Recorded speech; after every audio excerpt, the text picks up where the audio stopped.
Vamos dar continuidade ao módulo básico, 18º curso nacional de medicina de emergência. E agora nós vamos ter uma aula com o Dr. Lucas Santos Zambon. Lucas, menino. O Lucas, ele fez faculdade aqui na Faculdade de Medicina da USP, fez residência no HC. E eu sempre falo essa história assim, tava um bendito dia no plantão lá no hospital universitário, aí chega um rapaz nas férias, eu queria aqui ajudar aqui, fazer uns procedimentos. Eu falei, puxa vida, esses alunos não deixam a gente em paz.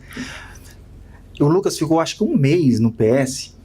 Vocês imaginam o tanto de procedimento que teve num mês. Eram férias dos internos. Férias todos internos. O Lucas, assim, ele deve ter feito mais coisas do que eu em 5 anos. E pra você ver que, assim, foi o único que eu já vi fazer isso, né? Você vê se ele não gosta não, né, do assunto. E o Lucas é um rapaz de ouro, né? Um menino de ouro. As aulas dele são sempre muito boas.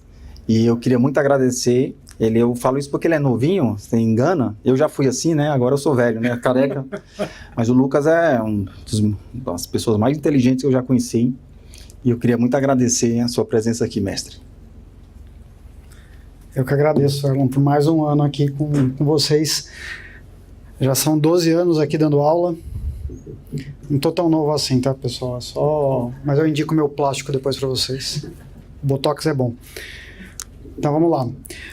Pessoal, antes de eu começar essa aula, eu queria só contar um pouco do que tem por trás dessa aula aqui. A gente aprende, a semiologia que normalmente a gente aprende na faculdade, ela é uma semiologia voltada à área ambulatorial. Ela não é voltada à forma de eu raciocinar dentro da emergência. Não que aquilo que você aprendeu durante a sua graduação não vá servir, mas essa aula aqui ela um pouco desmistifica a forma como a gente coleta dado clínico do paciente e direciona o exame físico na emergência. O raciocínio é um pouco diferente. Muito do que eu falar nessa aula aqui, o que eu espero que vocês consigam fazer é transportar a ideia que eu vou trazer aqui para outros diagnósticos sindrômicos no pronto-socorro. Tá? A gente vai usar a dor torácica nessa aula inicial e nesse módulo inicial, mas tudo que eu falar aqui, vocês vão ver que é transportável para qualquer síndrome na emergência, para choque, para insuficiência respiratória, para dor abdominal e assim por diante. Tá? Eu gosto de começar essa aula sempre com o caso, a gente vai ver que esse caso vai acontecer um monte de tragédia com ele, e a gente vai usar essas tragédias para aumentar o aprendizado de vocês. Então imagine um senhor de 58 anos que chega no pronto-socorro com uma dor no hemitórax esquerdo. Esse caso aqui é real. Tá? Ele foi mandado para a sala de emergência, monitorizaram o paciente, botaram ele no oxigênio, deram AS, clopidogrel, fizeram uma dose EV de enoxaparina, nessa já coletaram exames, enzimas, fizeram eletro, assim, aquela coisa bonita, né? Era um plantão até relativamente tranquilo, então tudo estava dando certo, né? Aí na hora de monitorizar, o paciente estava com um zoster. Era só um zoster. Ainda bem que era só um zoster. Tudo fizeram certo, mas no final das contas era um diagnóstico mais simples. Nesse caso aqui, ainda bem para o paciente que ele tinha um diagnóstico mais simples, né? Não estamos falando de uma doença de alta mortalidade, de alta morbidade, ela, né, pode incomodar bastante, mas dificilmente vai deixar grandes sequelas para o paciente, que é o aspecto da analgesia. Mas é só para mostrar para vocês como de vez em quando a gente acaba errando. Então a gente vai pensar muito em como criar um modelo mental para errar menos na dor torácica no pronto-socorro, tá? E a gente vai focar numa coisa que fora do Brasil é muito usado esse termo e a gente não usa aqui exatamente porque a gente não tem um histórico de tratar a área de emergência da mesma forma como já se trata em alguns países. Dor torácica na emergência eles usam, são 2 grandes capítulos, são as emergências reais, as catástrofes atreladas à dor torácica e os outros diagnósticos. Então, para vocês terem uma ideia da importância que eles dão a determinados diagnósticos na emergência, eles criam um capítulo à parte. São as causas catastróficas de dor torácica, isso eles separam das outras causas de dor torácica. E lá nos Estados Unidos que existe estatística, para vocês terem uma ideia, a dor torácica chega a ser a 2ª queixa mais comum em pronto-socorros. Aqui no Brasil a gente não tem esse dado, muito provavelmente a gente varia, né? Muito dependendo do local onde você está trabalhando. A gente sabe que dor é a queixa mais frequente do pronto-socorro lato sensu, mas dor torácica tem um senão por trás por conta da morbidade que ela traz. E por que eu falo muito dessa questão do erro diagnóstico? Isso aqui é um relatório que saiu em 2015 nos Estados Unidos, mostrando a realidade do que se erra de diagnóstico lá. São 18 milhões de erros de diagnóstico por ano. Isso foi estudado recentemente, isso foi publicado em 2015. 10% dos óbitos hospitalares estão atrelados a um erro de diagnóstico na porta. Ou seja, é crítico você fazer diagnóstico bem no pronto-socorro. E para vocês terem uma ideia, cada médico vai errar em média uns 60 diagnósticos por ano. Alguns vão ser coisas simples, bastante simples, uma faringite bacteriana para uma viral, não deixa de ser um erro diagnóstico, eventualmente você vai dar um antibiótico desnecessário, eventualmente você vai deixar de diagnosticar uma síndrome grave do ponto de vista de dor torácica, esse paciente vai eventualmente morrer ou passar no próximo pronto-socorro já numa situação bastante complicada. E notem, quando a gente pega alguns estudos, esse estudo aqui nem é tão novo, é de 2009, é que esse tipo de estudo aqui não é tão valorizado aqui pra gente, exatamente porque a gente não tem esse métier de emergência há tanto tempo aqui no Brasil. Mas notem que algumas causas de dor torácica, né, embolia pulmonar, síndrome coronariana aguda e dissecções de aorta estão entre os grupos de erro mais frequente. E são exatamente as coisas que a gente não quer ver um paciente com dor torácica tendo comida de bola. Então, se a gente abre um livro, um Cessio, um Harrison da vida, a gente vai ver tudo isso aqui lá, né? Aquele tabelão, causas de dor torácica, tem listas e listas, né? Se a gente abrir a parte, então, de parede, músculo esquelético, é quase que um compêndio de dor torácica, mas a gente vai focar nestas 6 causas aqui. Pneumotórax hipertensivo, ou não é nem todo pneumotórax, é o hipertensivo que mata. Rotura esofágica é algo raríssimo, mas quando o paciente tem, vocês vão ver como a mortalidade disso é altíssima.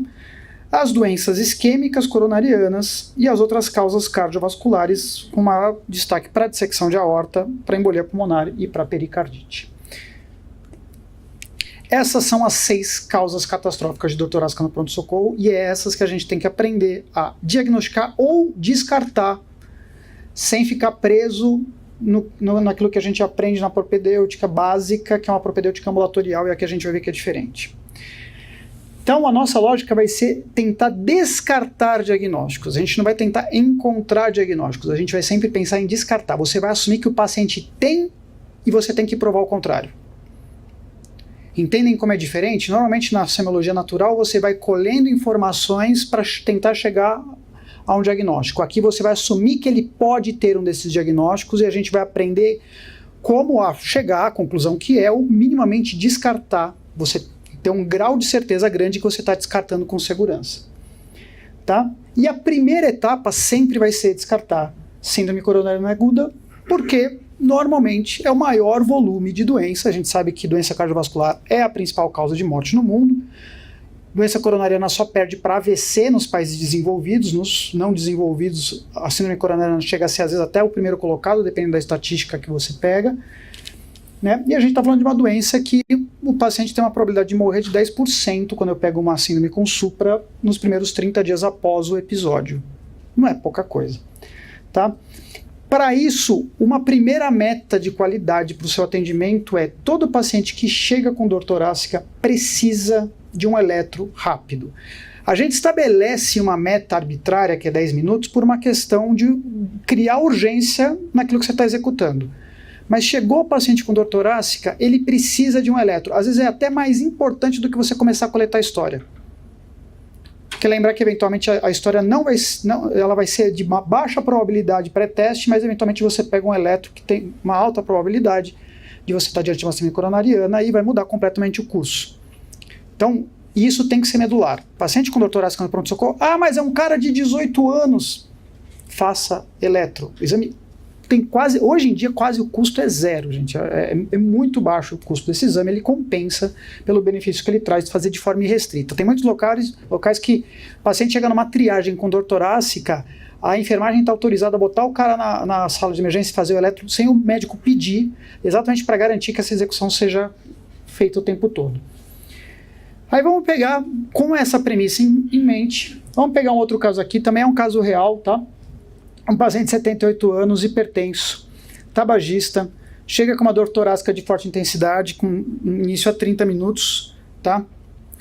O paciente chega com nível neurológico estável, exame pulmonar e cardíaco sem grandes alterações, uma frequência cardíaca um pouco aumentada, 102 de frequência, tá? Uma PA, ele é hipertenso de base, 15/9, mas nada que te chame tanto atenção assim, saturando 94%, o resto do exame físico, nada que te chame atenção, né? Todo mundo que vai pegar um caso desse vai pensar em síndrome coronariana, certo? Não tem muita dúvida aqui, e a gente sabe que se a gente fizer um eletro precoce, você identifica mais rapidamente, inclusive se ele tiver numa síndrome com supra ou sem supra.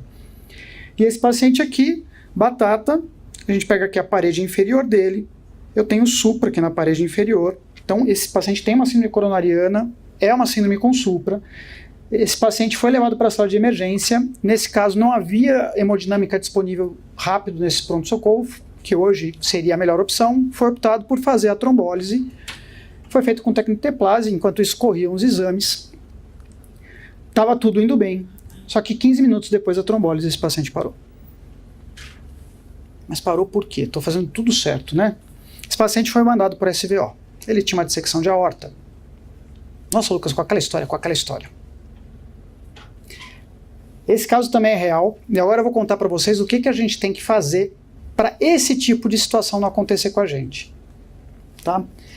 Aí, claro que agora eu criei uma historinha em cima do caso para a gente consertar. Mas imagina que esse paciente, você vai fazer alguns detalhes no seu exame físico diferente. Provavelmente com eles você evita o seu erro diagnóstico. Nesse caso, tá? Aqui eu peguei de uma outra situação, fiz só uma brincadeira aqui, mas esse paciente tinha aquele 15/9 no membro superior esquerdo. Quando mediram a PA no membro superior direito, ele estava com 19/10. Uma diferença brutal de pressão sistólica entre os dois membros superiores. Os pulsos estavam simétricos. Quais pulsos? E aqui eu já conto para vocês que palpar pulso para ver simetria de pulso pensando em dissecção, não dá para palpar um lugar, 2 lugares. A gente tem que fazer simetria de 3 pontos de cada lado. É carótida dos 2 lados, femoral dos 2 lados e pelo menos radial ou braquial dos 2 lados.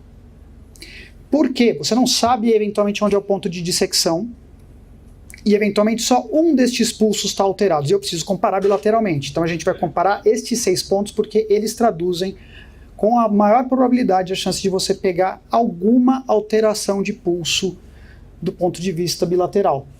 O restante normal. Mas notem que mudou completamente esse caso com 2 detalhes a mais de exame físico.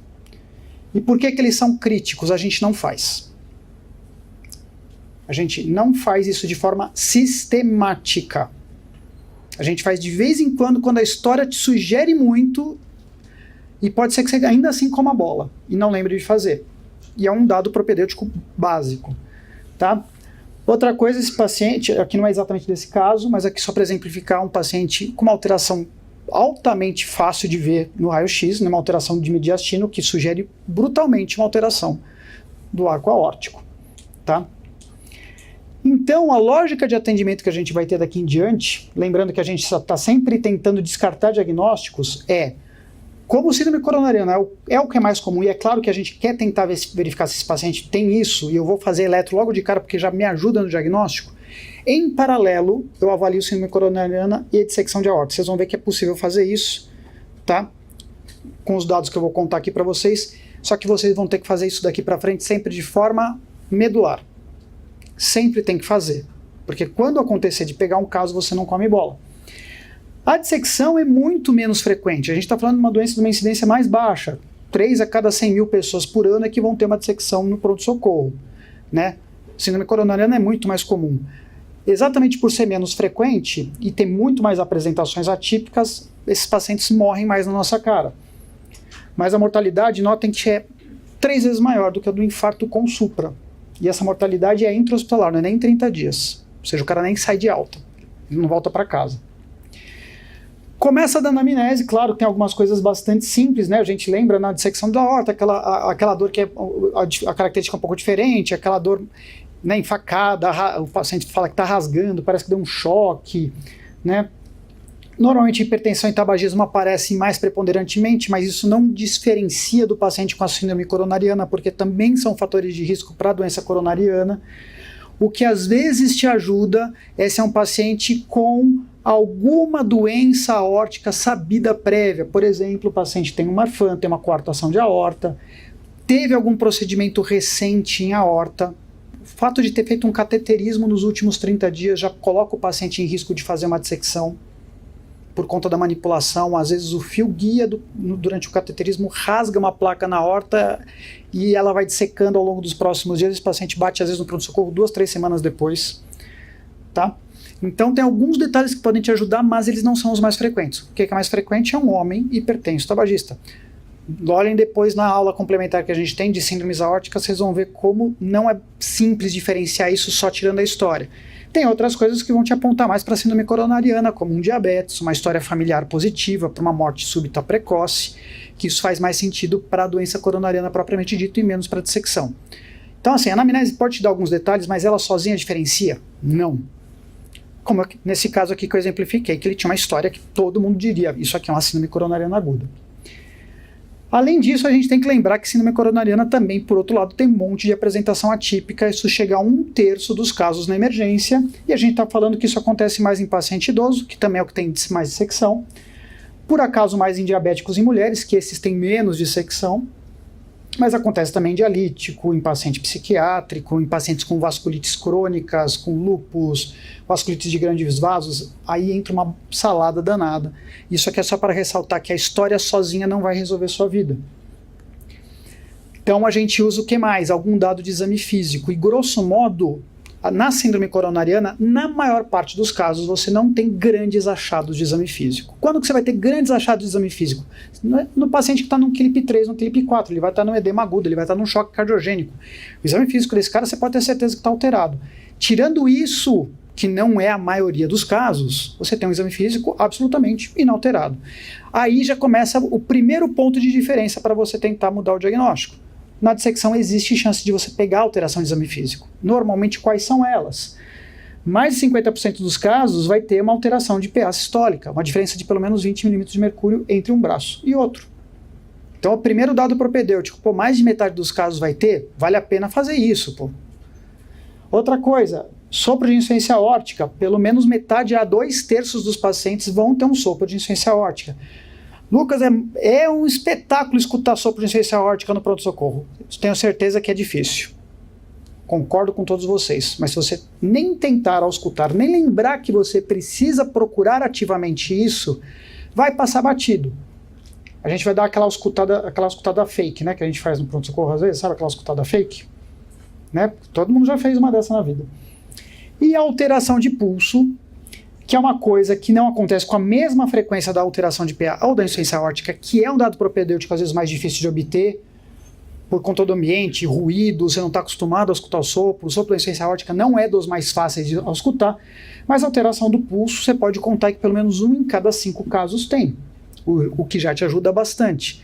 Aí você só precisa ser safo e lembrar que pegar a alteração de pulso eu preciso comparar 3 lugares, o pulso carotídeo dos 2 lados, pulso femoral dos 2 lados e o braquial ou radial dos 2 lados, porque daí eu tenho certeza que eu não estou perdendo nenhum local, eventualmente, onde dissecou e acabou pegando uma tributária da aorta. Então, notem, exame físico já resolve. Acontece em todo mundo alteração de exame físico? Não, né? Mas já ajuda. Se você já pegar uma alteração de exame físico, a probabilidade de ser uma síndrome coronariana já cai em detrimento de uma dissecção. Que outros dados eu posso usar? Tem o teste do nitrato. O teste do nitrato é bom para separar a síndrome coronariana, porque se eu dou o nitrato, o cara melhora, eu tenho certeza que é doença coronariana. Isso é um dado que antigamente se falava muito, hoje em dia quase que caiu por terra. Tem pouco valor diagnóstico, porque a sensibilidade e especificidade da melhora são muito subjetivos, tá? Porque, às vezes, o fato de você estar medicando o paciente, ele acaba sofrendo um efeito placebo. E não necessariamente por conta da vasodilatação que você supõe que você está propondo ali com aquele nitrato. Outra coisa também, nunca dá antes do eletro, porque se você quer ver um eletro alterado porque está tendo isquemia, se você está dando um vasodilatador, você vai fazer o eletro depois, provavelmente você vai ter um falso negativo naquele eletro. Então provavelmente também te atrapalha, tá? Obviamente, se você vê um infarto de parede inferior, o paciente tiver sinais de infarto de VD ou ainda tiver hipotenso, aí sim você não faz nunca isso aqui. Mas só estou ressaltando que muita gente às vezes se apega ao teste do nitrato, mas para vocês não terem tanto apego assim, tá? Até por conta às vezes do efeito placebo que o nitrato faz e não necessariamente por conta da vasodilatação que você está proporcionando, tá? Após o eletro inicial pode te ajudar por conta das alterações dinâmicas, mas aí você já tem um eletrodiagnóstico, ok? Mas vamos em frente. O que mais que eu posso usar? O próprio eletro. O próprio eletro me ajuda? Vocês vão ver que pode ser que sim, pode ser que não. O primeiro eletro para a síndrome coronariana, quase metade deles já vai vir diagnóstico. Por outro lado, a outra metade não vai ter nada. Então, um primeiro eletro negativo não te descarta a síndrome coronariana. Por isso que eu tenho que fazer seriado para essa sensibilidade aí sim aumentar e aumentar a chance de eu diagnosticar, tá? Detalhe aqui é que um eletro normal inespecífico acontece em até 5% dos infartos. O paciente já tem lesão miocárdica, 5% das vezes o eletro dele não é diagnóstico, tá? E até 23% das anginas instáveis. Na dissecção de aorta, o que pode aparecer de alteração no eletro? E aí vem também a pegadinha, vou fazer eletro e aí eu mato que é síndrome coronariana. Olha como é difícil. 42% das dissecções o paciente vai ter um eletro com alteração específica de ST, que eventualmente você vai interpretar aquilo como uma alteração de ST, que pode ser por uma isquemia, e você está diante de uma dissecção de aorta e não de uma doença coronariana propriamente dita. 5% das dissecções de aorta, porque eventualmente o paciente disseca junto à coronária direita, ele vai ter um infarto de parede inferior, como esse caso que eu mostrei aqui para vocês. Então você vai ter um eletro e falar assim, um infarto com supra. Tenho certeza que esse cara está infartando. 5% das dissecções, o cara vai ter um infarto com supra de parede inferior. E, então, o eletro sozinho não te descarta essa possibilidade. 1/3 das dissecções o eletro vai vir normal, tá? Mas o destaque maior é isso. Você pode ter alterações que sugerem isquemia numa dissecção de aorta.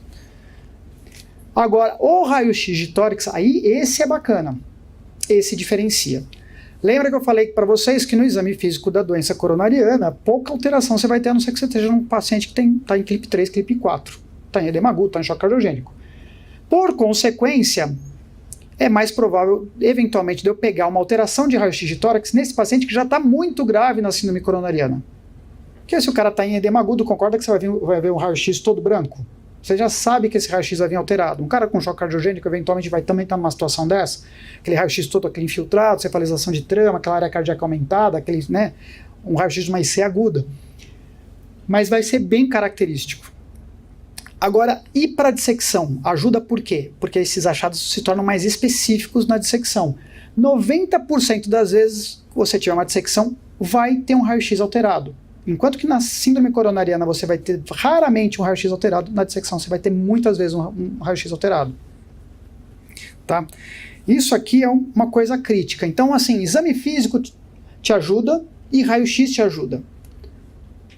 Anamnese não, eletro não. Por isso que eu tenho que ter as 4 coisas em mão para somar as peças e de fato saber para que lado que eu estou indo. Olha só, se eu tiver mediastino alargado ou sinal do cálcio, que eu vou mostrar um raio-x aqui para vocês verem o que é o sinal do cálcio, que nada mais é do que um aumento de densidade na silhueta do mediastino que te sugere uma aorta que já é velha, calcificada, e como ela está dilatada, ela vai aparecer mais fácil. Aumenta em 11 vezes aquela sua probabilidade pré-teste de dissecção, ela aumenta em 11 vezes a favor da dissecção. Ou seja, praticamente você vai fechar o diagnóstico. Aumentar 11 vezes é um negócio em medicina muito raro, de um exame aumentar o odds ratio em 11. É muito raro. Nesse caso aqui, praticamente você está fechando o diagnóstico, porque você está pegando a alteração do raio-x. Pode aparecer outras coisas inespecíficas, tipo derrame pleural, tamponamento cardíaco, uma própria congestão pulmonar, mas, de novo, 90% das vezes eu tenho um raio-x alterado. E uma dessas duas coisas aqui, mediastino alargado, o sinal do cálcio, você praticamente fechou, que é uma dissecção de aorta. Aqui para vocês verem, né, aqui eu tenho as duas coisas, tá? Eu tenho o mediastino alargado, né? E se vocês notarem exatamente aqui nesta parte, talvez seja um pouco difícil, mas espero que vocês consigam ver, notem que tem uma densidade um pouquinho aumentada exatamente na borda dessa silhueta, que isso é o sinal do cálcio. Que é uma aorta velha, calcificada, com muita aterosclerose, e ela está dilatada e só ressalta na hora que ela sai do meio do mediastino, que tem um monte de estrutura ali, e você talvez não visse isso num raio-x normal, com mediastino normal. Tá? Achou uma destas duas coisas, já aumenta 2 vezes. Com as duas, então, você não precisa nem ter preocupação nenhuma. O que mais que me ajuda se lá no começo nenhum desses dados estiver evidente?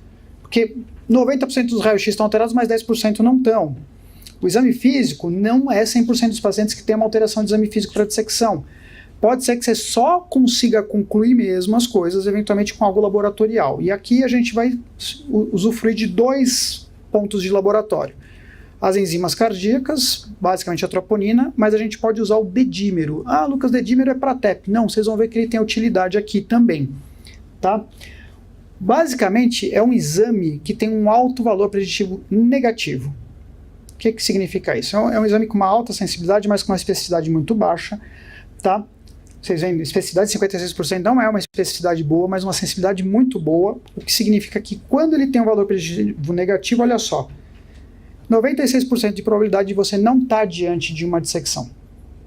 Então, num caso duvidoso, você está pedindo enzimas cardíacas, você pode acrescentar o dedímero na sua coleta, e se esse dedímero, que normalmente a gente, hoje em dia já está mais disponível fazer por ELISA, se ele vier abaixo de um cutoff de 500, não é o cutoff do exame. Que às vezes o exame vem lá com um range lá, que às vezes até 250 é normal. Aqui é abaixo de 500, como foi visto em estudos.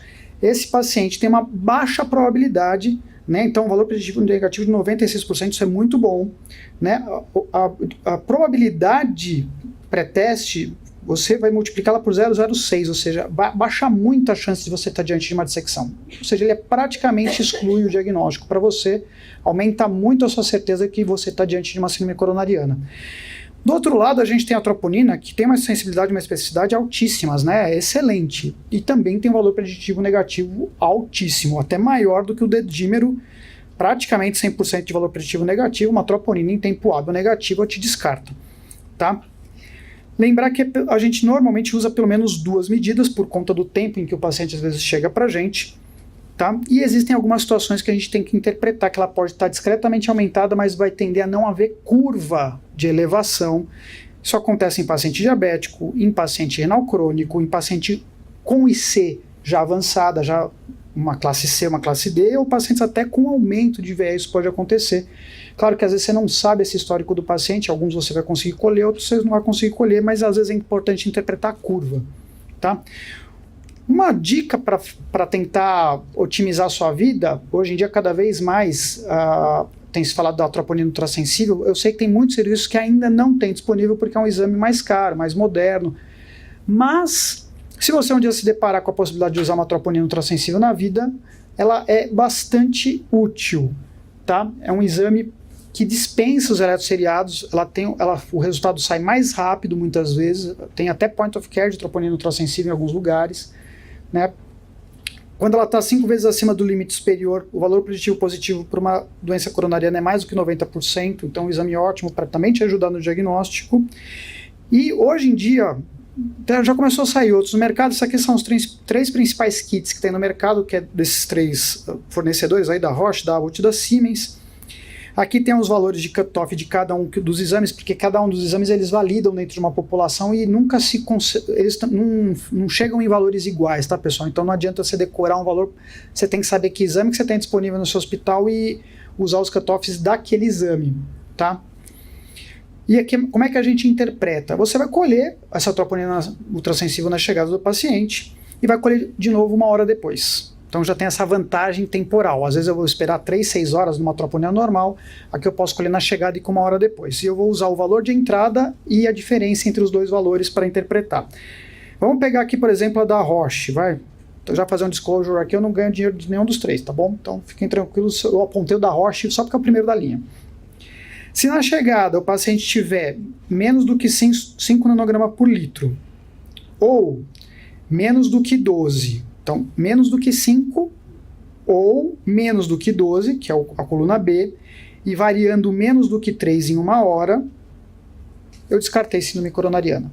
Então, se vier abaixo de 5 eu já descartei, mas não, está um pouco mais alto, mas está abaixo de 12 e não variar pelo menos 3 pontos, descartei síndrome coronariana.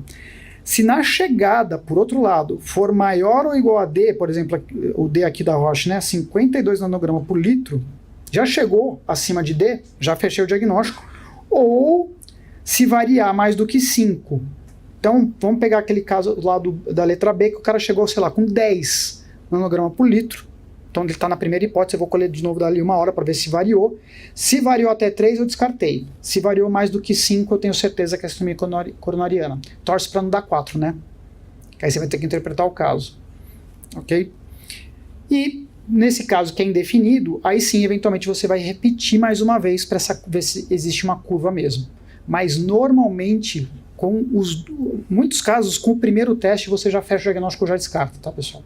Isso que é incrível com a troponina ultrassensível, tá? Ou então você tem a vantagem de, no máximo, em 1 hora você está fechando o diagnóstico desse paciente. O que, inclusive, te ajuda a agilizar altas para pacientes que, às vezes, ficam desnecessariamente por horas no pronto-socorro, tá? Na dissecção de aorta só tem um jeito de eu fechar o diagnóstico, né? Eu já sei o que é, porque a gente viu ali que, né, os achados do raio-x te ajudam muito. Eventualmente um dedímero negativo te ajuda também a descartar, mas quando você tem o diagnóstico na sua mão, o melhor exame hoje é a tomografia helicoidal, multicanal, né? Também assistam lá na aula de síndromes aórticas agudas para vocês entenderem, eu detalho mais essa questão do uso dos exames de imagem, mas hoje é o exame de eleição, para eu fechar, até porque o exame é usado para estratificar a doença e programar já a cirurgia que o paciente vai precisar fazer. O cirurgião que entrar, ele vai precisar da tomografia. Então, hoje em dia, é o exame mais preconizado mesmo, que se você tiver que escolher um, é ele que você vai fazer. Aqui está bem fácil de ver, aqui numa aorta descendente, né? Vocês notam o flap aqui, e a gente tem 2 luzes aqui na aorta. Aqui a gente tem um exemplo de uma crossa da aorta, com também aqui o flap aqui no meio, e as 2 luzes, né? A falsa luz e a verdadeira, por conta da dissecção. Então, normalmente também é um exame. Quando você faz, você não precisa ter muita habilidade técnica. Normalmente não é difícil de você ver a dissecção, tá? Se você viu algumas imagens na vida, fica fácil de você saber o que você está procurando. O que às vezes é difícil é estratificar quais tributárias também dissecaram, coisas assim que às vezes você vai precisar do radiologista, mas a dissecção em si não é tão difícil. A conclusão até aqui é, com uma história, exame físico, e aí os detalhes de exame físico são da PA, dos pulsos, e se você for mais hábil à ausculta cardíaca, você juntar isso ao eletro e ao raio-x, síndrome coronariana e dissecção de aorta, gente, você resolve. Em uma parcela menor dos casos, você vai precisar do laboratório para te ajudar. Mas você resolve a hipótese diagnóstica com essas coisas aqui. E por que é importante? Porque essas são as 2 principais causas de morte. Elas são as únicas causas catastróficas? Não, a gente tem mais 4. Aí como é que a gente vai integrar as próximas? A gente vai seguir em frente. E pegando um outro exemplo aqui só para demonstrar isso. Imagina essa moça de 28 anos com dor torácica, meia hora, é uma dor já de outra característica, pleurítica, tá? Sem fator de melhora, e ela chega com uma dispneia leve associada a essa dor torácica. O único histórico pessoal que ela tem é de 3 abortos prévios. Chama bastante atenção, né? 3 abortos prévios, já dá para pensar que tem algo estranho aí. Muita gente vai lembrar de alguma vasculite, vai pensar eventualmente em SAF, né? Uma trombofilia. Então, o que é interessante deste caso aqui? Primeira coisa, você já lembra o que você tem que fazer, né? Você tem que medir PA nos 2 braços, você tem que palpar todos os pulsos. Mas, Lucas, isso aqui não é uma síndrome coronariana? Lembra que eu falei no começo da aula? Se você não tornar a sua abordagem de dor torácica medular, no dia que você precisar, você não vai lembrar de fazer. Faça sempre. Vai te consumir 2 minutos a mais de exame físico. Nem isso. E você nunca vai comer bola. A gente já pegou um caso de uma dissecção de aorta num paciente de 18 anos, porque ele tinha coartação. E não sabia. Foi graças a essa lógica de mede PA sempre, palpa todos os pulsos, que a hipótese diagnóstica foi levantada. Então tem coisa, gente, e a dor torácica dele era completamente atípica. Primeira coisa que falaram assim, tá dando um piti, dá um benzodiazepínico para ele, vou mandar para casa. E era uma dissecção. Então, por isso que eu bato muito nessa tecla, pessoal, porque a gente vê como isso ajuda muito vocês na prática. Até do ponto de vista de proteção profissional, tá? Ninguém nunca vai poder dizer que você cometeu um erro diante de uma abordagem tão sistematizada como essa. Mas nesse caso aqui, a moça não tinha alteração de PA nos membros, os pulsos eram todos simétricos e diante dessa história desse exame físico, a gente lembrando que o exame físico já te ajuda ali na síndrome coronariana e na dissecção, na história não é típico, o exame físico já também não aponta nada, o que mais que pode ser? E aqui a gente vai seguir a mesma lógica, porque o eletro lembra que a gente faz para todo mundo? Também porque a gente não pode comer bola e às vezes o eletro te ajuda. Nesse caso aqui, o que ela tinha era uma taquicardia sinusal, nada que chame atenção, mas só para também não esquecer daquilo que eu falei, até 23% das anginas instáveis o eletro é normal, e até 5% dos infartos o eletro é normal, né? Na dissecção de aorta tem vários achados inespecíficos, 30% das vezes não tem alteração de eletro, então por isso que a gente também não banaliza. Você está somando várias peças aqui. Essa história não é tão típica, o exame físico não chama atenção, o eletro é uma taquicardia sinusal. Lembra que o raio-x ajuda na dissecção? Ok, você vai fazer o raio-x dessa paciente, nada de alterado, tá? Eu sei que parece um pouco ali, mas é por conta da penetração, mas não tem nada que chame atenção de verdade, ok? Você fez aquelas 4 coisas que eu comentei no começo da aula, pensando na dissecção e na síndrome coronariana, a sua probabilidade de uma dessas 2 coisas, juntando essas 4 peças, caiu bastante. E aí a gente já viu que aquelas 2 coisas ali, a priori, com os dados que você tem até então, são de baixa probabilidade para síndrome coronariana e dissecção. Será que alguma das outras coisas que causa uma dor torácica catastrófica? E uma boa hipótese aqui, pensando nessa história dos abortamentos recorrentes, uma paciente jovem, é pensar em embolia pulmonar, certo? Dispneia, dor torácica, é bastante plausível pensar nessa hipótese, lembrando de quais são as 6 catastróficas. A incidência, pessoal, é muito maior do que, por exemplo, da dissecção. É que a gente comenta da dissecção logo no começo, porque ela está muito correlata à doença coronariana, até do ponto de vista de apresentação. E por isso que a gente quase que ou diagnostica ou descarta as 2 quase que de forma simultânea. A próxima coisa que você tem que pensar, por conta da incidência, é a embolia pulmonar, que é 1 a cada 1000 pessoas da população vão ter embolia pulmonar na vida. Tá? E a mortalidade, obviamente, já foi muito maior, vem declinando exatamente porque nós estamos melhorando o diagnóstico na emergência. O que vai te chamar a atenção, onde que pode te ajudar? O que, pensando naquelas 4 coisas, na anamnese, no exame físico, no eletro, no raio-x, que são aqueles primeiros dados que você tem ali. Na anamnese, o que pode te ajudar aí no exame físico, 73%, ou seja, 3 em cada 4 pacientes têm queixa de dispneia. Numa síndrome coronariana, normalmente você vai ter dispneia quando o paciente já está com gesto, no edema agudo, no choque cardiogênico, não é tão frequente você ter uma dispneia. Eventualmente você pode ter numa apresentação atípica, no equivalente isquêmico, mas não é nada que vai te chamar tanta atenção. Aqui é algo que vai ser mais comum, né? Quase metade dos casos vai ter sinais e sintomas de TVP, 44%. Então aí entram já dados de exame físico mais geral que também vão te ajudar. Outra coisa, né? Lembrar da história da hemoptise, que dificilmente você vai ter isso numa dissecção de aorta ou numa síndrome coronariana. Ainda assim, lembrar que só 13% dos casos, né? Porque tem muita gente que fica ancorado nisso. Hemoptise, tem que pensar em TEP. Pô, só 13% dos pacientes têm. Os outros 87% não têm. Então também não se prender a isso. Mas o fato de ter hemoptise te ajuda a pensar. Tá? E tem alguns fatores de risco que são bastante evidentes. A gente não vai detalhar tanto essa questão dos fatores de risco hoje aqui, porque a gente vai ter isso na aula de embolia pulmonar com muito mais detalhes. Mas só para lembrar aqui, ela tem uma coisa na história que chama atenção, 3 abortos. Né? Uma paciente de 28 anos, sendo que ela não teve nenhuma gestação completa, ela só tem os 3 abortos no histórico, chama bastante atenção, porque às vezes você pode ter uma proporção de várias gestações em que algumas são abortos, outras foram concluídas, mas só abortamento, sem mais nada, chama atenção. Então, trauma, câncer, está fazendo quimioterapia, ter tido uma internação recente, né? Grandes traumas ou cirurgias grandes de quadril ou de joelho, a gente sabe que tem algumas coisas que, se tem no histórico recente do paciente, aumenta a probabilidade de embolia. Tá? Mas notem ainda assim que isso sozinho não resolve sua vida.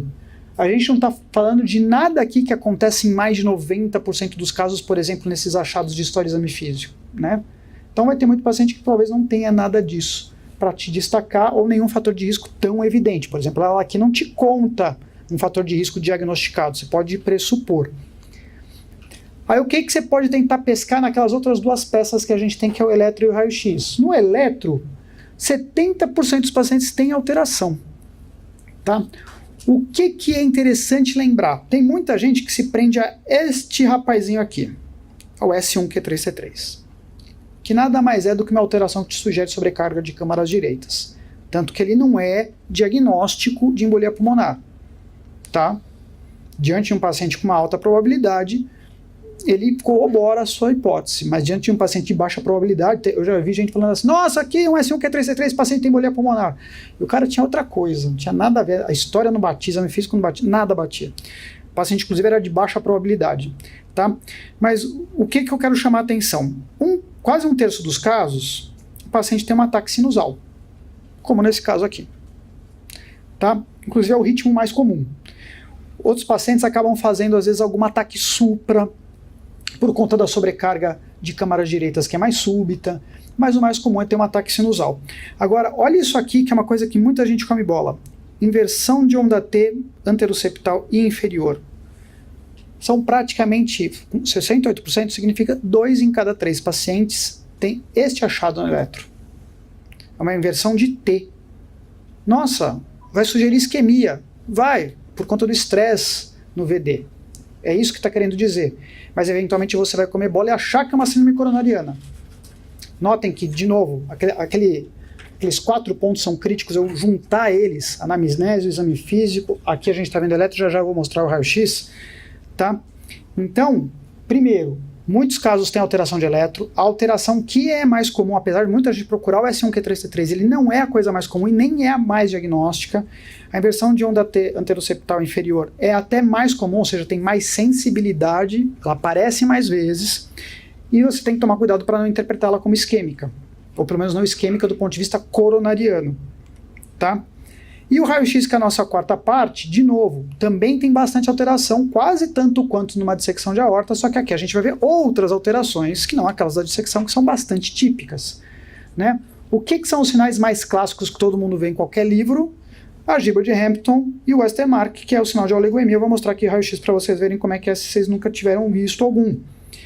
Mas o que também aparece de achado? Derrame pleural, algum sinal de atelectasia, né, com uma elevação de cúpula, uma retração do mediastino por conta de uma atelectasia, ou às vezes até um aumento de área cardíaca, acontece em mais de 50% dos casos.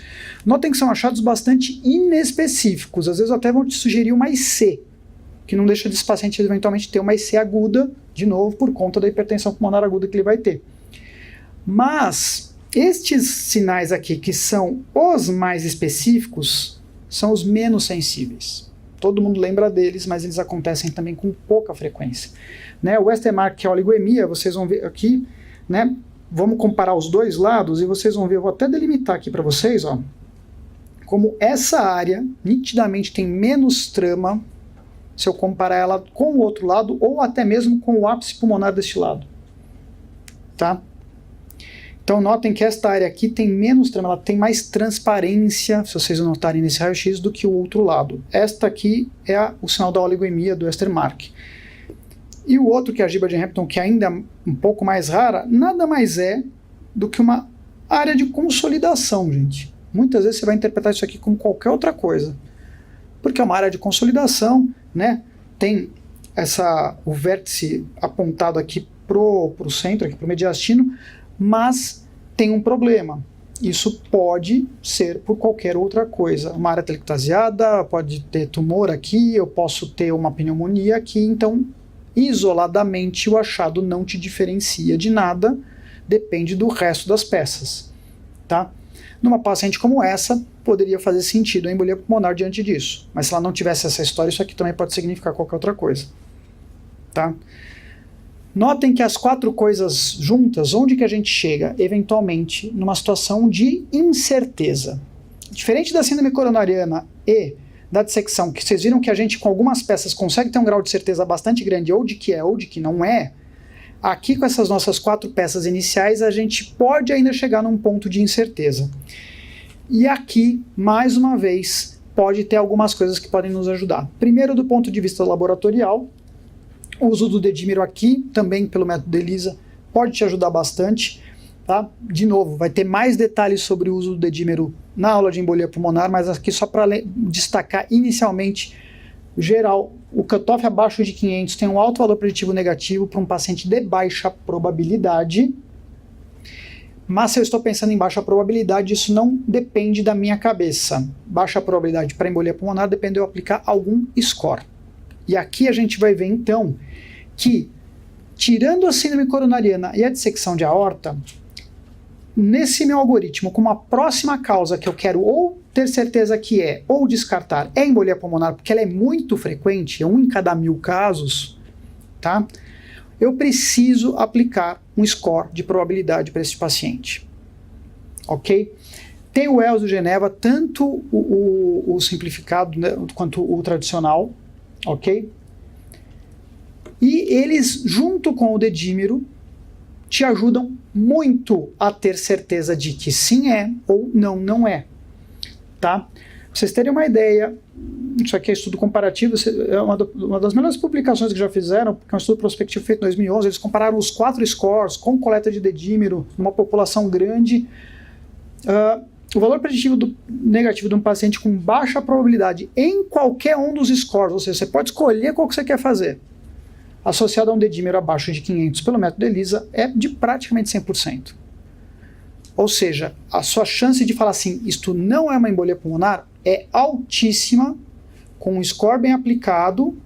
Se o paciente no score é de baixa probabilidade, eu tenho um dedímero diante de mim, se eu precisar coletar numa situação de uma probabilidade um pouco mais alta, eu descarto esse paciente. Tá? Então entra a necessidade de eu aplicar score de forma sistemática. Hoje, todo mundo consegue um score desse no seu celular, em qualquer aplicativo. Então você não precisa decorar, não precisa lembrar, né? Tá na palma da sua mão. Você só precisa ter fácil, tá? Obviamente, por outro lado, no paciente que você aplica o score e ele cai em alta probabilidade, de novo, a gente vai falar com mais detalhes sobre a aplicação desses scores na aula de embolia pulmonar. Mas o outro lado da moeda é, num paciente de alta probabilidade, a chance de você tomografar e vir positivo é altíssima. Mais de 95% das vezes você vai diagnosticar uma embolia pulmonar numa tomografia, numa angiotomo, tá? Num protocolo TEP. Então, a gente chega aqui nesse ponto sabendo que aqueles 4 pontos iniciais, história, exame físico, o raio-x e o eletro, te ajudam com muita coisa. Na dissecção e na síndrome coronariana, praticamente te resolvem a vida. Na hora que eu chego no próximo diagnóstico, que eu quero ter certeza que esse paciente tem ou não tem, que a embolia pulmonar, pode ser que eles não façam sozinho o serviço, aí eu aplico um score. E esse paciente, você vai conseguir caracterizar ele numa baixa probabilidade e falar assim, então não é isso, ainda bem, ou sim é, e aí eu tomografo e concluo o diagnóstico. Tá? Aqui um TEP a cavaleira daqueles que mata, né? Se não mata, aleja. Mas também é um exame que, se você começa a ver algumas vezes, não é difícil de você, nas grandes embolias, fazer o diagnóstico até sem depender muito do radiologista. Então chegamos até aqui, lembrando que a gente vai juntar dados de história e exame físico, lembrando que não deixo de fazer PA nos 2 membros, não deixo de palpar todos os pulsos, os 6 pontos que eu falei para vocês, tá? Fazendo eletro, raio-x para todos os casos, eventualmente acrescentando exames aí como a troponina e o dedímero, e nesses pacientes que eu tenho incerteza naqueles 4 primeiros pontos, aplicando um score, seja de Wells ou Geneva, pode ser o simplificado ou não, você vai conseguir até aqui resolver os 3 grandes grupos de causas de morte por doença, por dor torácica. São 3 causas cardiovasculares, e são as 3 que matam mais, e são as mais difíceis de eu fazer o diagnóstico, gente. É incrível, mas o que existe erro diagnóstico nessas coisas e morte é muito grande, por mais que a gente bata muito nessa tecla. Muito bem. Eu já tenho os 3 primeiros diagnósticos resolvidos, eu tenho outros 3 grupos diagnósticos de baixa dor torácica, que são causas catastróficas, e que esses aqui agora a gente vai detalhar, eles são mais raros, tá? Mas vocês vão ver que com a lógica toda que a gente montou aqui, se eu já descartei a síndrome coronariana, se eu já descartei a dissecção, se eu já descartei TEP porque esse cara chegou em baixa probabilidade, minha última tarefa, antes de falar assim, realmente não é nada que vai matar esse paciente, posso mandar para casa ou só dar um sintomático, etc., é ter certeza que essas outras 3 coisas que são mais raras também não estão acontecendo. Um pneumotórax hipertensivo, um tamponamento por uma pericardite, evoluindo de uma pericardite, e uma mediastinite por uma rotura de trato digestivo, que normalmente é uma rotura esofágica. Tá? E essas 3 coisas eu vou exemplificar aqui com casos para vocês verem que tem alguns detalhes naquele grupo de coisas que a gente já viu na anamnese, no exame físico, no raio-x, no eletro, que você resolve também facilmente. Vamos pegar esse caso aqui para dar um exemplo, uma moça de 36 anos, a única coisa que ela te conta é que tem uma história de uma endometriose, ela vem com uma queixa parecida com aquele último caso. Olha só como é interessante, eu pus de propósito esse caso aqui, porque ele vai lembrar o último para valer. E você vai falar assim, Lucas, de novo é uma embolia pulmonar. Não. Dor torácica súbita meia hora, do tipo pleurítica, sem fator de melhora, porque se associa a dispneia. Se a gente lembrar do último caso, pegando só a anamnese, baixa probabilidade de secção de aorta, baixa probabilidade de síndrome coronariana no anamnese, lembra que a gente vai fazer tudo aqui, mas embolia pulmonar até se encaixaria, tá? Exame físico, lembrando que eu vou fazer PA nos 2 membros, tá simétrica, palpei todos os pulsos que eu tinha que palpar, não tem nenhuma alteração, então para dissecção a probabilidade já diminuiu, né? Para síndrome coronariana, lembrar que o exame físico não vai te fazer grandes alterações, as extremidades também não tem alteração para pensar numa embolia pulmonar, apesar de que a gente viu que são poucos os casos que tem uma alteração de extremidade para pensar em TVP, mas ela está saturando 84%. Concorda que até aqui você até poderia continuar pensando numa embolia pulmonar? Uma moça jovem, 36 anos, não tem uma história muito óbvia, mas uma dor torácica de pleurítica associada à dispneia. Ela pode ter uma trombofilia, ela pode ter um fator 5 de Leiden, né? Ela pode ter uma mutação de protrombina desconhecida, está tomando um anticoncepcional, aumenta um pouco a probabilidade de ela ter um evento e está tendo um evento. Por aqui, com essa saturação baixa, você ainda não resolveu. Você poderia aplicar um score já aqui nessa fase. Lembra que a gente está seguindo aqui no nosso algoritmo, um score já pode te ajudar. Lembra que o eletro e o raio-x a gente também vai fazer para todo mundo. O eletro dela aqui nem taxinusal tem. Mas embolia pulmonar, descarta não ter taxinusal? Não, não descarta. É só um achado que acontece ali em 1/3 dos casos, mas a ausência dele não descarta nada. E o raio-x de tórax dela é esse aí. Aparentemente é normal, né? Ou não? Tem um baita pneumotórax do lado direito. Tem uma baita hipotransparência que numa primeira batida de olho você comeria a bola, muita gente comeria a bola, mas notem que o pulmão dela está colabado aqui, tá? Que é a silhueta do pulmão que está totalmente colabado, e notem a diferença de transparência. Vamos pegar o ápice que fica mais fácil de ver, ó, de um lado para o outro. Você vê trama do lado esquerdo e não vê trama do lado direito. Mas esse é aquele famoso raio-x que na correria do seu plantão você olha, pum, e tá tudo certo, segue o barco. Né? Enfim, no raio-x eu resolvi.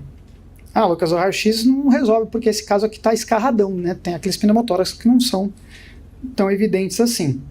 É verdade. Mas vamos ver o que eu posso trazer aqui de informação para vocês que ajude na prática. Tá? História de exame físico é aquilo que a gente lembra já da propedêutica antiga. É uma dor torácica súbita, mais característica pleurítica, né? Em geral. Você pode ter um hipertimpanismo, mas isso normalmente é mais comum quando você tem um pneumotórax de maior volume, um pneumotórax mais laminar ou menor. Pouco vai ter de alteração do ponto de vista de hipertimpanismo, ou seja, a propedêutica pulmonar não vai estar tão alterada. Tá? Pode ter associação com outras doenças que não necessariamente... não é que, né, a gente sempre brinca, né? Você só pensa em pneumotórax quando você atende jogador de basquete, né? Não é assim. Né? Tabagistas podem ter, paciente com pneumocitose pode ter, um paciente com TB pode ter, um paciente com fibrose pulmonar pode ter, um paciente com DPOC pode ter. Né? Nesse caso aqui, vocês vão ver que a endometriose é um fator de risco. Eu já vou mostrar por quê. Tá? E pós-mergulho, por conta de alteração de pressurização, o paciente pode desenvolver pneumotórax. Tá? Por sorte, só 2% dos casos de pneumotórax entram aqui nesse nosso grupo de doenças catastróficas, que são os pneumotórax hipertensivos, que vão cursar com um choque obstrutivo e insuficiência respiratória aguda. Normalmente, o que no exame físico pode te demonstrar isso? Uma baita distensão jugular, né, que inclusive não muda com a alteração do decúbito, o paciente que tem distensão jugular até sentado. Pode ter desvio da traqueia, que é um pouco mais raro, desvio do ictus cordis. E isso aqui que é a grande característica, é o paciente que tem uma disfunção orgânica na sua cara, ele choca, ele faz insuficiência respiratória. Essa paciente aqui tem uma boa probabilidade de estar numa insuficiência respiratória. Pessoa de 36 anos saturando 84% é absolutamente anormal, né? Com aquele pulmão direito todo colabado faz todo sentido. O eletro te ajuda alguma coisa para isto aqui? Para isto aqui não. Pode ser até que você pegue uma taquicardia sinusal se o paciente tiver muito taquipneica, vai estar mais taquicárdica ou com dor, mas dificilmente você vai ter grandes achados ou alguma especificidade nesse achado. Agora o raio-x com certeza já te ajuda, mas vou explicar que ele não é a solução final. Vou dar uma dica aqui para vocês que pouca gente sabe disso ou usa a mão desse subterfúgio, que é pedir para fazer raio-x inspirado e expirado. Vou mostrar aqui para vocês. Nesse caso aqui, ó, aqui é um caso escarrado, né? Esse aqui você bota na prova, todo mundo tira 10. Né? O mediastino está totalmente desviado, né? A hipotransparência aqui é brutal. Isso aqui ninguém precisa ter dúvida que esse paciente provavelmente deve estar morrendo, já está em choque provavelmente. Com esse desvio de mediastino, o VD deve estar colabado, inclusive. Mas eu queria mostrar para vocês a ideia do raio-x ins e ex, tá? O que acontece? Às vezes a gente vê uma linha no tórax, que aqui está mostrada por essa setinha, e você não tem certeza se isso é uma silhueta, às vezes, de uma costela, uma sobreposição de tecido adiposo, fica na dúvida, você não tem muita certeza que é o seu possível pneumotórax. Você pedindo para fazer inspirado e expirado, como altera a pressão intratorácica, o que vai acontecer é que a distância dessa linha para a parede vai alterar. E você pega o diagnóstico só com este dado radiológico extra. Então, às vezes, uma saída é, você acha que pode ser um pneumotórax, se você vai pedir o raio-x, já pede para fazer ins e ex. A sensibilidade disso não é tão alta, não é todo paciente que você vai ver isso, mas pegar te ajuda muito a fazer o diagnóstico, porque esta linha, que às vezes vai te gerar dúvida o quanto que de fato é a pleura descolocada ou não, ela vai variar de distância em relação à parede, e isso fecha para você que é o pneumotórax. Tá? Essa é uma dica bacana, pouca gente usa a mão deste dado radiológico.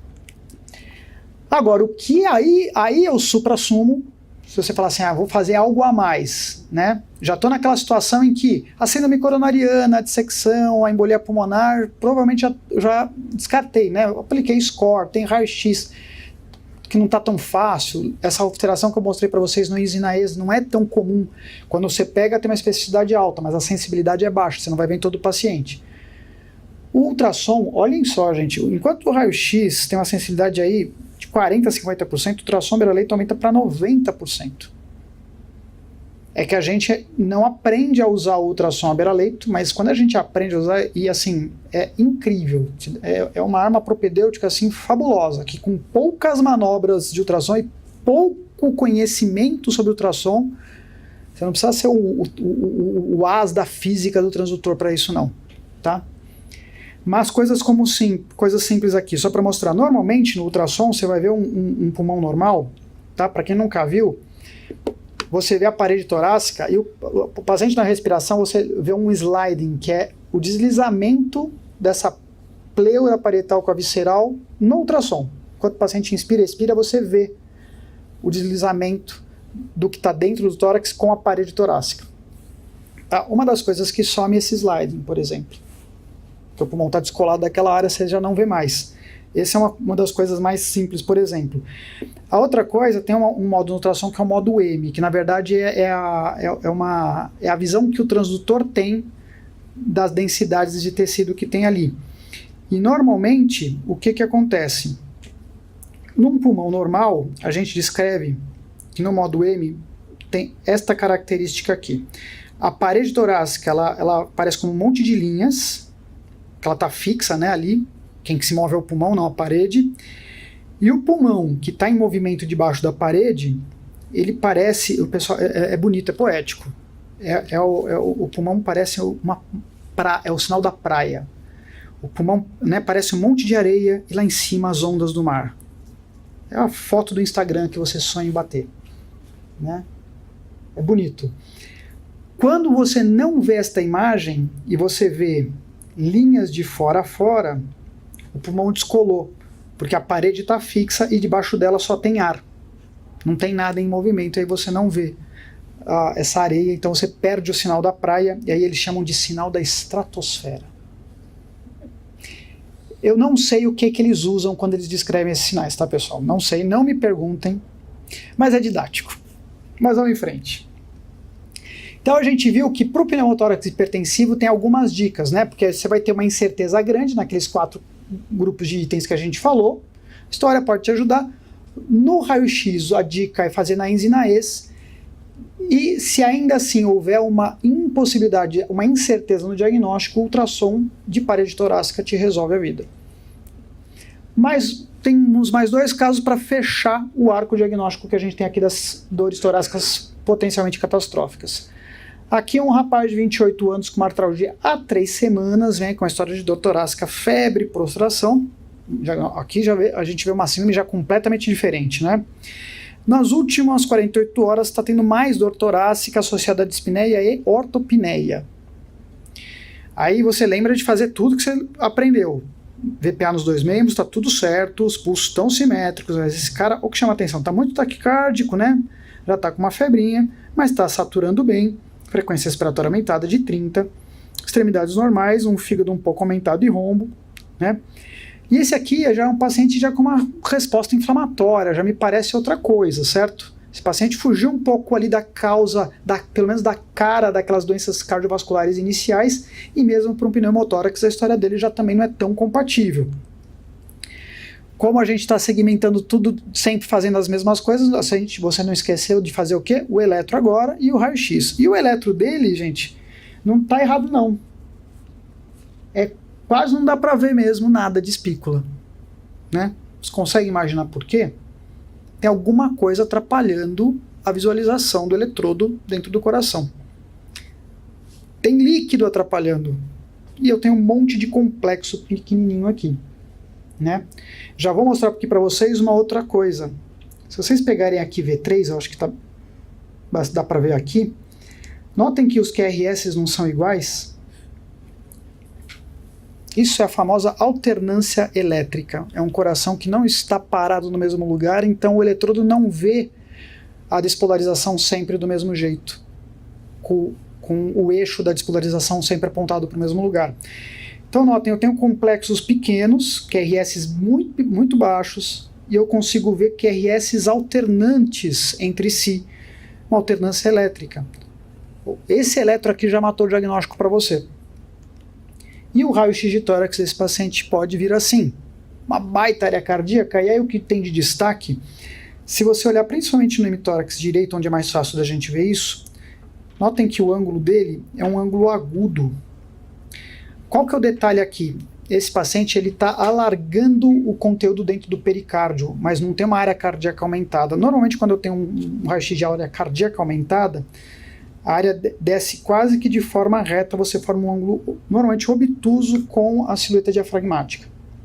Nesse caso aqui, quando é por uma hipertensão de líquido dentro da cavidade pericárdica, ele se dilata, mas como não é o coração que está dilatado, isto aqui é um clássico sinal para derrame pericárdico.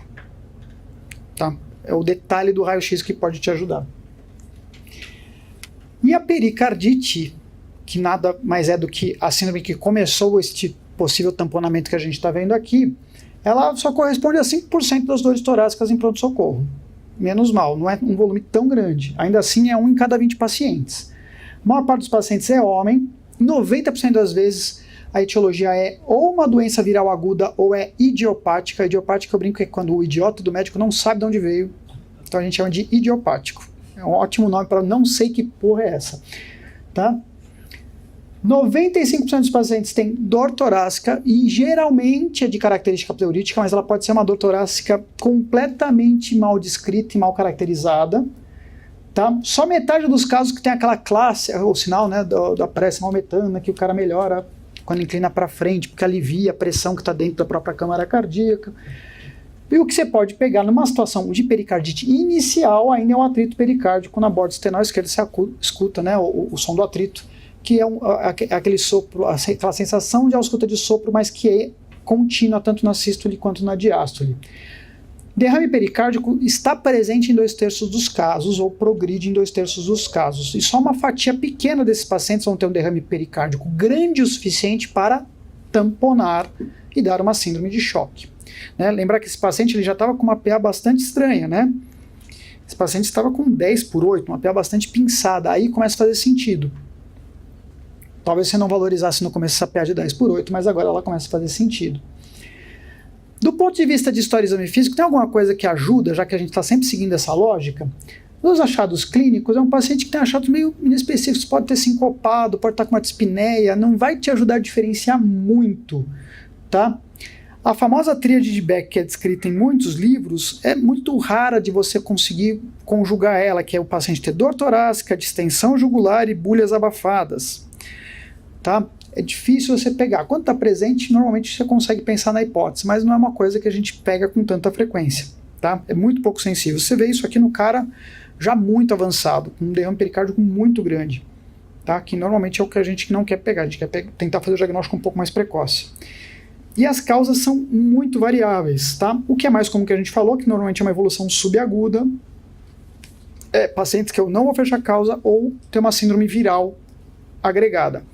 Mas eu posso ter tamponamento por uremia, por lúpus, por outras neoplasias, por exemplo, como linfoma, que dá muita infiltração da região torácica, hipotiroidismo dentro de um coma mixedematoso e assim por diante. Tem outras causas agudas, elas são mais raras.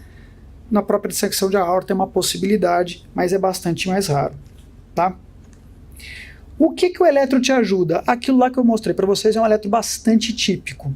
E lembra que a gente faz nos primeiros 10 minutos? Ó que maravilha, você já mata o diagnóstico de cara. São achados muito específicos. A baixa voltagem, que é um QRS com menos do que 5 milímetros, tá?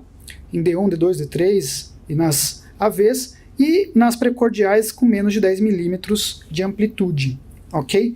E a gente vê essa alternância elétrica, que é o QRS variando em cada batimento, e eu posso ter qualquer variação dessas que eu vou citar aqui. Pode variar eixo, pode variar amplitude, ou seja, ter QRS maiores e menores, ou até morfologia. Ah, é um QS, o outro já é um QRS mesmo. Posso variar morfologia. E é mais comum eu ver aonde? Em precordial, de ver um AV6. Tá? Se vier com alternância de P associada, é praticamente patognomônico. A própria onda P alterna de polaridade. Horas ela está positiva, hora ela está negativa. Ok? Então o eletro te ajuda muito aqui. E estamos ainda lá naquele começo, na história do exame físico, eletro raio-x. Olha só que interessante aqui.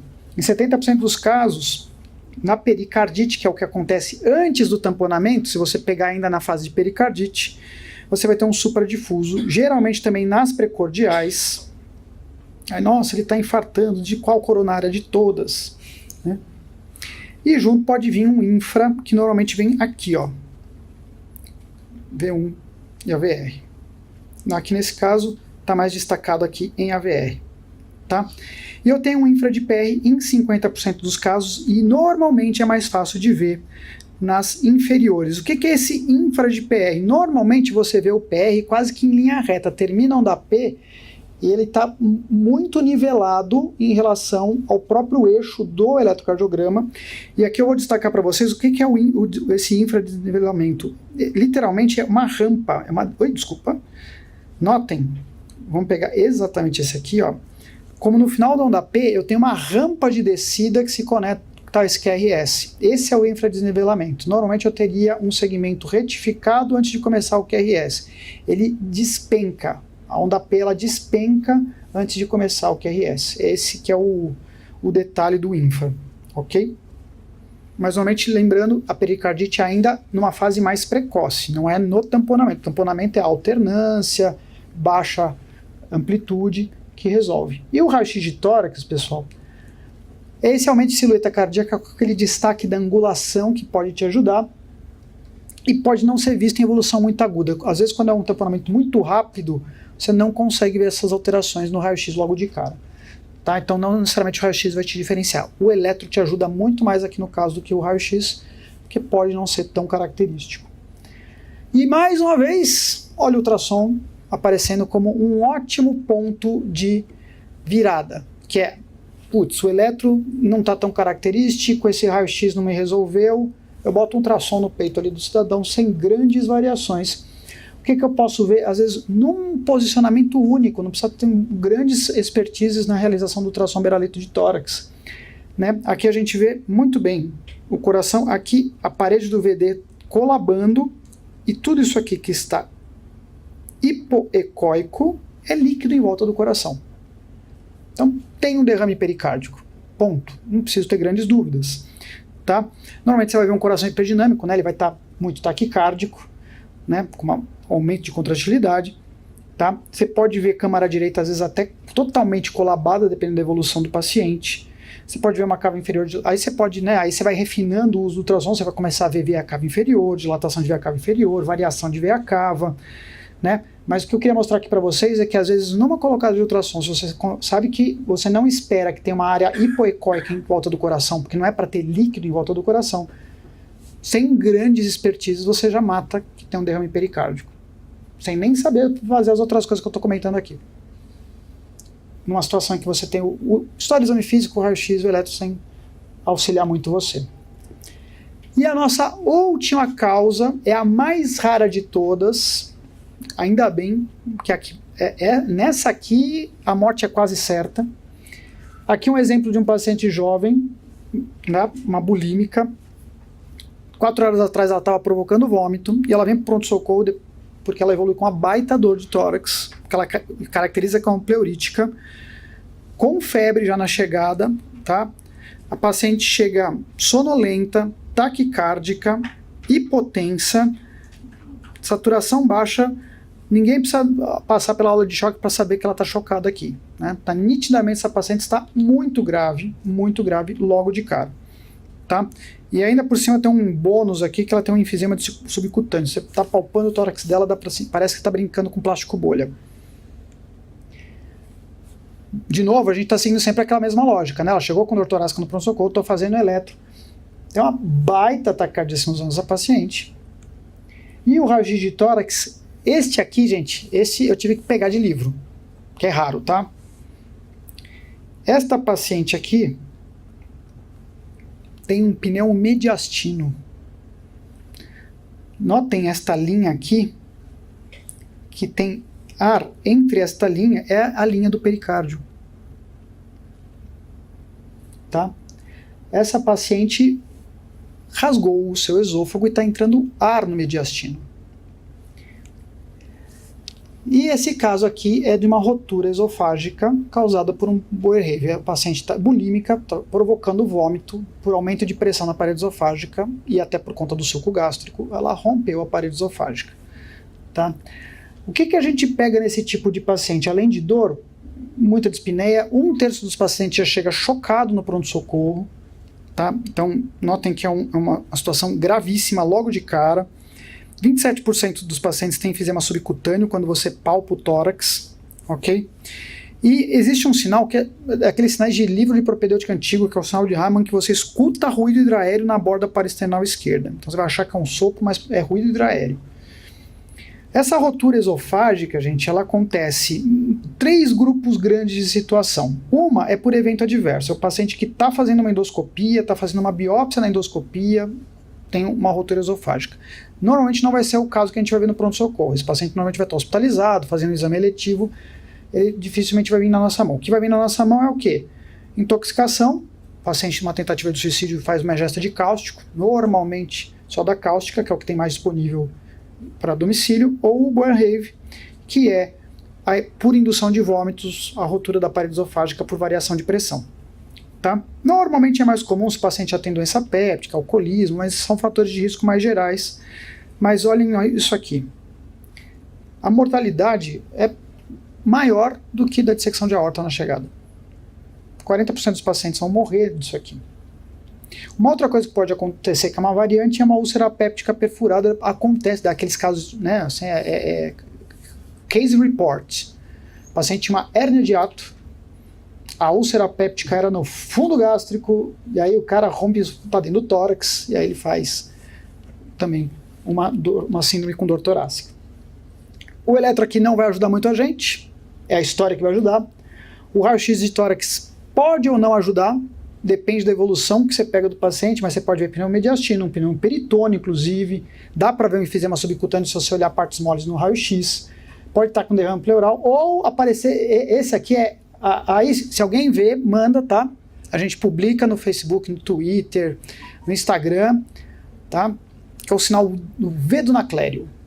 Esse Naclério, ele deve ter visto isso uma vez, mas ele queria pôr um epônimo em alguma coisa, ele não queria morrer sem deixar um legado nessa vida, então ele batizou isto aqui, que é um sinal de pneumomediastino, que é visto neste formato, ou V. Notem que tem menos densidade de tecido exatamente nesta forma, é porque está dissecado entre o mediastino e o diafragma. É uma preciosidade, né? Vocês nunca mais vão ver, tá? Vocês só vão ver na aula. Não precisem ficar preocupados. Mas o que te fecha aqui, gente? A história é muito característica. Esse paciente só basicamente vai acontecer isso numa intoxicação com soda cáustica ou numa síndrome de Boerhaave, nesse caso com uma bulímica com vários vômitos ou numa situação de vômito incoercível por alguma outra causa, tá? Para explicar isso, é uma história normalmente de evolução muito rápida. 1/3 dos pacientes vai chegar chocado no pronto-socorro, a mortalidade é altíssima. É um paciente que você vai começar a tratar como sepse e muitas vezes vai ter que ir para uma mesa cirúrgica correndo para restaurar o trato digestivo, lavar a cavidade e torcer para tudo dar certo, tá? Então, esse ainda bem que é raro, mas notem que de tudo que a gente contou, você fecha o diagnóstico também mais rápido. E a nossa conclusão aqui, que a nossa lógica de atendimento, como eu comentei para vocês, é eu preciso ter certeza que meu paciente tem ou não tem causas catastróficas de dor torácica. E eu sempre vou seguir esta ordem. Primeiro, síndrome coronariana de dissecção de aorta quase que em paralelo. Na sequência, ter certeza que é ou não uma embolia pulmonar, e aí a gente lembra, né? História com exame físico, raio-x eletro. Lembrando que o exame físico, o detalhe do exame físico é a PA nos 2 membros superiores, a palpação dos pulsos naqueles 6 pontos que eu comentei. Se você for bom, você pega o sopro assim, da insuficiência aórtica, né? Na embolia pulmonar, na fase já de pensar em descartar ou caracterizar, a aplicação dos scores, Geneva ou Wells, a gente mostrou aqui para vocês, vai detalhar isso mais na aula de embolia pulmonar, mas você pode usar qualquer um deles, o que você tiver, o aplicativo que tiver disponível no seu celular vale. E na sequência, a gente viu que pneumotórax hipertensivo, tamponamento cardíaco e uma mediastite por uma rotura de trato digestivo são as outras 3 coisas que você tem que ter certeza que não são, sendo que 2 delas você mata com ultrassom de tórax. Tanto a presença de derrame pericárdico quanto do ultrassom do pneumotórax. Você consegue usar o ultrassom como arma propedêutica, uma etapa a mais ali, que te resolve muito. Dei algumas dicas específicas em cada um deles, né? O eletro ajuda bastante ali no tamponamento, tem aquela variação do raio-x que você pode usar, lançar a mão ali no pneumotórax hipertensivo, e o último, que é a mediastite ali pela rotura, que é uma síndrome bastante característica, não é tão difícil de caracterizar, é uma pena que a condução seja difícil, porque é um caso bastante grave. Aqui está um resumo daquilo que a gente descreveu aí, que são as etapas e os pontos de propedêutica não armada e armada que você tem no pronto-socorro. Espero que daqui para frente vocês incorporem isso na prática de vocês. Já escutei, nesses 12 anos aqui de aula, muitas histórias positivas de gente que depois que começou a aplicar isso, salvou vidas, que era um diagnóstico que ia passar batido e conseguiu ser feito. E, como eu lembro vocês que é aquilo que eu comentei no começo, esta lógica da dor torácica que eu comentei aqui, que é saber o que mata mais, o que é mais grave, e seguir essa lógica de eu quero ter certeza que é ou não é, que é o caminho inverso normalmente do que a gente faz na semiologia, que é juntar as peças para tentar chegar numa conclusão, a que eu quero assumir que é e ir tentando tirar da minha frente, vale para qualquer coisa no departamento de emergência. Se tem um lugar que é crítico, saber fazer esta lógica é no departamento de emergência. Então eu espero que isso ajude vocês aí na prática do dia a dia. Muito obrigado.